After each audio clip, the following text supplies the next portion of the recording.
Bem-vindo, bem-vinda a este vídeo da série Nossa Fé, Nossas Doutrinas.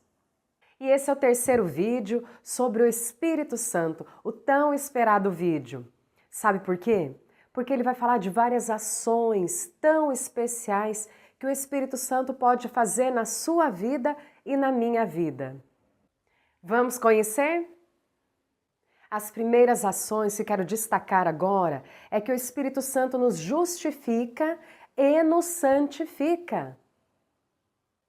Acompanhe comigo o que está na primeira carta de Paulo aos Coríntios, no capítulo 6, versículo 11. Tais fostes alguns de vós, mas vós vos lavastes, mas fostes santificados, mas fostes justificados, em o nome do Senhor Jesus Cristo e no Espírito do nosso Deus. Outra ação do Espírito Santo é interceder por nós. Acompanhe comigo a leitura de Romanos 8, versículos 26 e 27.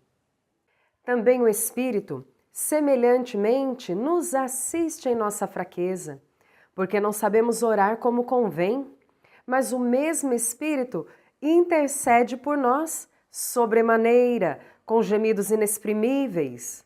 E aquele que sonda os corações sabe qual é a mente do Espírito, porque segundo a vontade de Deus é que ele intercede pelos santos. Outra ação do Espírito Santo é transformar o nosso caráter, para que possamos ser semelhantes a Jesus. Vamos ler o que está na carta de Paulo aos Gálatas, capítulo 5, versículos 22 e 23. Mas o fruto do Espírito é amor, alegria, paz, longanimidade, benignidade, bondade, fidelidade, mansidão, domínio próprio. Contra essas coisas não há lei. Mas eu quero ainda te falar outra ação do Espírito Santo na sua vida, na minha vida, que é nos libertar-nos da lei. Vamos ler Gálatas 5:18. Mas, se sois guiados pelo Espírito, não estais sob a lei. Agora a convivência com Deus é outra, é do tempo da graça, do relacionamento, da convivência profunda, próxima, íntima com Deus. Talvez você esteja perguntando que lei é esta? Vamos ler em Romanos 8, o versículo 2. Porque a lei do Espírito da vida em Cristo Jesus te livrou da lei do pecado e da morte. Glória a Deus por este livramento, por esta libertação. Mas a ação do Espírito não para por aí. Ele também nos capacita para fazermos a vontade de Deus. Veja o que está em Gálatas 5, versículo 16. Digo, porém, andai no Espírito, e jamais satisfareis a vontade da carne. A carne simboliza o ser humano limitado, que vive só pelo que se vê, para os seus próprios desejos. A carne está enferma pelo pecado, mas quando vivemos pelo Espírito de Deus, vivemos espiritualmente. Uma outra esfera da nossa vida é ativada e vivemos como seres humanos espirituais, em comunhão com Deus e que buscam viver a vontade de Deus. Romanos 8,13 confirma essa mensagem. Porque se viverdes segundo a carne, caminhais para a morte, mas se pelo Espírito, o Espírito de Deus, mortificardes os feitos do corpo, certamente vivereis. Tá vendo? É pelo poder do Espírito Santo que a gente consegue superar as nossas limitações e fragilidades humanas. Corre buscar o agir do Espírito Santo na sua vida. E tem mais ações especiais que o Espírito Santo pode fazer na sua vida e na minha vida. Por exemplo, testemunhar no nosso interior que somos filhos e filhas de Deus. Acompanhe comigo que está em Romanos 8, 16 e 17. O próprio Espírito testifica com o nosso espírito que somos filhos de Deus. Ora, se somos filhos, somos também herdeiros, herdeiros de Deus e co-herdeiros com Cristo. Se com ele sofremos, também com ele seremos glorificados. Outra ação especial do Espírito Santo em nossas vidas é distribuir dons.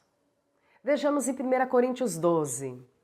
Os versículos de 7 a 11 dizem assim: a manifestação do Espírito é concedida a cada um visando um fim proveitoso.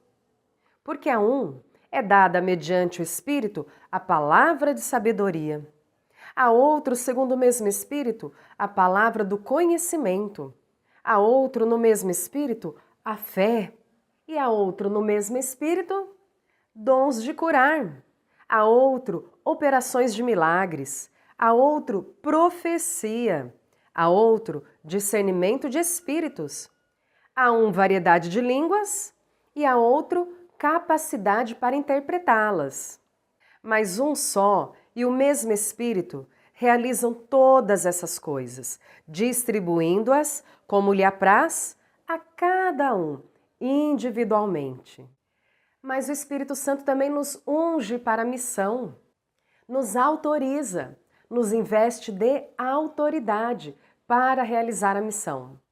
Lucas 4, 18 e 19 nos ensina essa mensagem através de Jesus, quando ele leu um texto bíblico do Antigo Testamento. Diz assim: o Espírito do Senhor está sobre mim, pelo que me ungiu para evangelizar os pobres, enviou-me para proclamar libertação aos cativos e restauração da vista aos cegos, para pôr em liberdade os oprimidos e apregoar o ano aceitável do Senhor. E depois, em Atos 1:8, tem o que Jesus falou sobre a igreja, sobre os discípulos daquele tempo, mas que chega até nós. Diz assim o texto: mas recebereis poder ao descer sobre vós o Espírito Santo, e sereis minhas testemunhas tanto em Jerusalém, como em toda a Judéia e Samaria, e até os confins da terra. E para concluir, vamos lembrar que o apóstolo Paulo nos convoca a viver no Espírito e não na carne. Não é só ter o Espírito Santo em si, mas é viver no Espírito, a partir dele. Vamos ler Gálatas 5, do 16 ao 26. Digo, porém, andai no Espírito, e jamais satisfareis a vontade da carne, porque a carne milita contra o Espírito, e o Espírito contra a carne, porque são opostos entre si, para que não façais o que porventura seja do vosso querer. Mas, se sois guiados pelo Espírito, não estáis sob a lei. Ora, as obras da carne são conhecidas, e são prostituição, impureza, lascívia, idolatria, feitiçarias, inimizades, porfias, ciúmes, iras, discórdias, dissensões, facções, invejas, bebedices, glutonarias e coisas semelhantes a estas, a respeito das quais eu vos declaro, como já outrora vos preveni, que não herdarão o reino de Deus os que tais coisas praticam. Mas o fruto do Espírito é amor, alegria, paz, longanimidade, benignidade, bondade, fidelidade, mansidão, domínio próprio. Contra estas coisas não há lei. E os que são de Cristo Jesus crucificaram a carne com as suas paixões e desejos. Se vivemos no Espírito, andemos também no Espírito. Não nos deixemos possuir de vanglória, provocando uns aos outros, tendo inveja uns dos outros. Amém. Assim a gente conclui este vídeo. Espero que ele tenha falado ao seu coração. E te pergunto, quanto que ele contribuiu com você? Reflita nessa mensagem, pode voltar aqui ao vídeo, faça suas anotações, conversa comigo também nos comentários, faça perguntas ou compartilha comigo algo que foi dito aqui, porque é da palavra de Deus e que realmente te despertou, te fortaleceu, foi uma novidade cheia de vida para a sua vida. Lembre-se de curtir o vídeo para o YouTube compartilhar com mais pessoas. E isso você também pode fazer, claro, compartilha, para que essa mensagem do Senhor chegue a outras vidas. Muito obrigado por esse tempo e te espero no próximo vídeo. Até mais!